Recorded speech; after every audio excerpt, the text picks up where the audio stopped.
ఇందుమూలంగా యావన్మంది తెలుగు ప్రజానికానికి తెలియజేయడమేమనగా, ప్రొద్దుటూరు మార్కెట్ యార్డ్లో రైతుల దోపిడీ.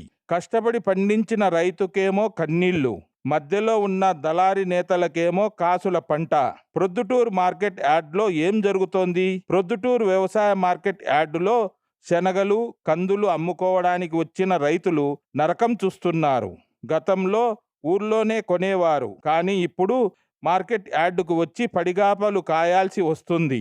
ఇక్కడే అసలు దోపిడీ మొదలైంది. రూల్ ప్రకారం హమాలీ ఖర్చులకు బస్తాకు 45 రూపాయలు తీసుకోవాలి, కానీ కూటమి నేతలు ఏకంగా 200 రూపాయలు వసూలు చేస్తున్నారు. చాలదన్నట్లు ప్రతి బస్తాలో 2 కేజీలు అదనంగా తూకం వేస్తూ రైతుల కష్టాన్ని దోచుకుంటున్నారు. పార్టీ మనుషులకే ప్రాధాన్యత ఇస్తూ సాధారణ రైతును విస్మరిస్తున్నారు. అటు వ్యాపారులేమో బయటికి తక్కువకు కొని ఇక్కడ క్వింటాకు 1000 రూపాయలు లాభంతో ప్రభుత్వానికి అమ్ముకుంటున్నారు. ఈ వ్యవహారంపై సాక్షాత్తు టీడీపీ నేతలే ముఖ్యమంత్రికి ఫిర్యాదు చేస్తామనడం పరిస్థితి తీవ్రతను చెబుతోంది.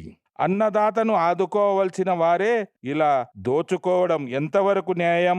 దీనిపై మీ స్పందన ఏమిటి? కామెంట్ చేయండి. మరియు ఈ వీడియోను షేర్ చేసి అందరికీ తెలిసేలా చేయండి. మరిన్ని పొలిటికల్ అప్డేట్స్ కోసం మన ఛానల్ను సబ్స్క్రైబ్ చేసుకోండి.